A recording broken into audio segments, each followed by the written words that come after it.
a été accueilli dans le monde scientifique comme étant un document qui se tenait et qui était très interpellant. Mais en même temps, le pape s'est rendu compte qu'il n'y avait que 56% des catholiques qui en avaient pris connaissance de cette encyclique. Et pourtant, une encyclique, c'est pas juste une lettre d'exhortation, c'est une orientation pour tous les baptisés. Alors il se décourage jamais, mon bon. Il a décidé de faire un autre texte qui n'est pas une encyclique. Il appelle ça une exhortation. C'est-à-dire, à partir du premier texte, il nous interpelle. Il dit, vous ne l'avez peut-être pas lu, mais je vais vous poser des questions. Et je ne retire que 10, je vous donne juste les titres de 10 questions qu'il pose pour vous montrer un peu. D'abord, il dit, vous autres les riches là, de la planète, vous ne vous occupez pas de la planète. Hein? Et vous avez une responsabilité très grande. Que vous le vouliez, que vous ne le vouliez pas. Il est très, très percutant. Vous êtes riche, vous ne voulez pas vous en occuper, vous avez là une responsabilité très grave. Vous avez les grandes puissances dans le monde, les pays riches, vous avez du mépris pour les petits. Vous sauvegardez, vous aidez un peu, mais vous avez du mépris. Et ça, ce n'est pas la volonté du bon Dieu.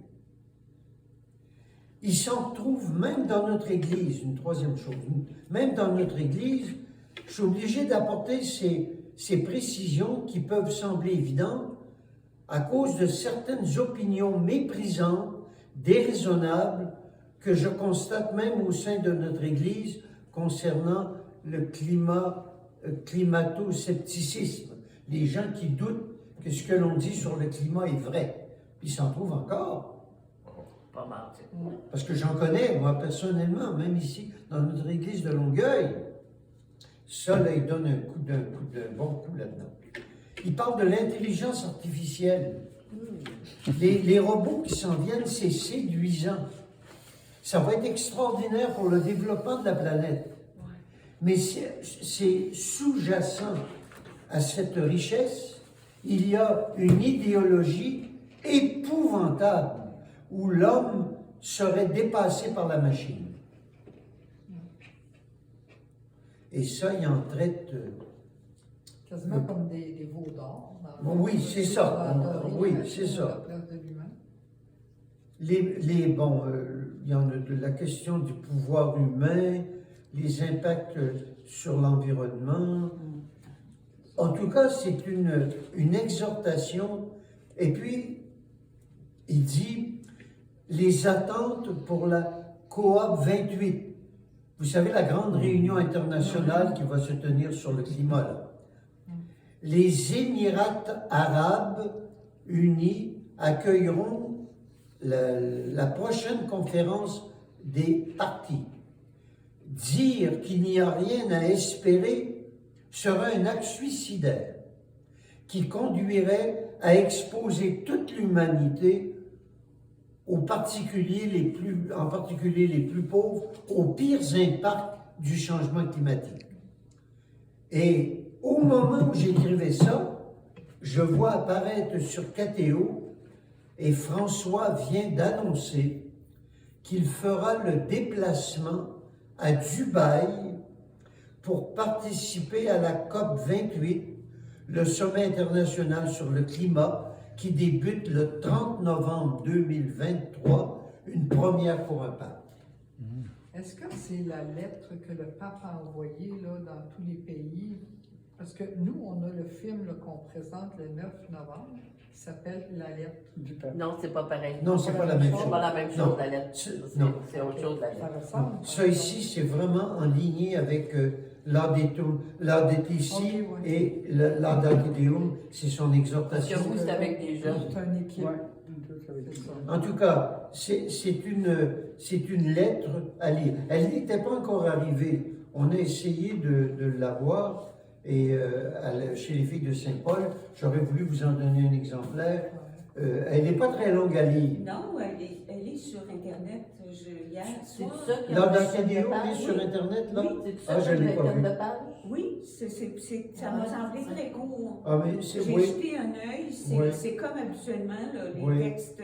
C'est pas un grand texte, mais c'est percutant. C'est vrai que c'est par C'est question, percutant, ouais. réponse. Alors, ça sera à lire, ça. Ouais. Et je termine avec l'exhortation à la petite Thérèse dont on a parlé. Le 15, alors celle-là, je vous la recommande. Parce que moi, sans prétention et très humblement, je vous dis, je pense connaître Thérèse parce qu'elle m'a toujours accompagné durant ma vie, depuis que j'ai l'âge de 14 ans.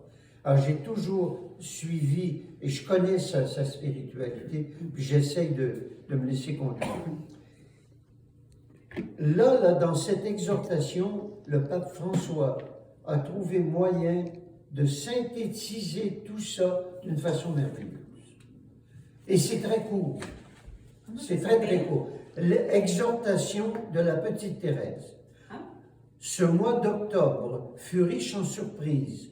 Le 15 octobre, au matin, quelle ne fut pas ma joie d'apprendre que le pape François publiait une exhortation sur la petite Thérèse de l'Enfant Jésus à l'occasion du 150e anniversaire de sa naissance.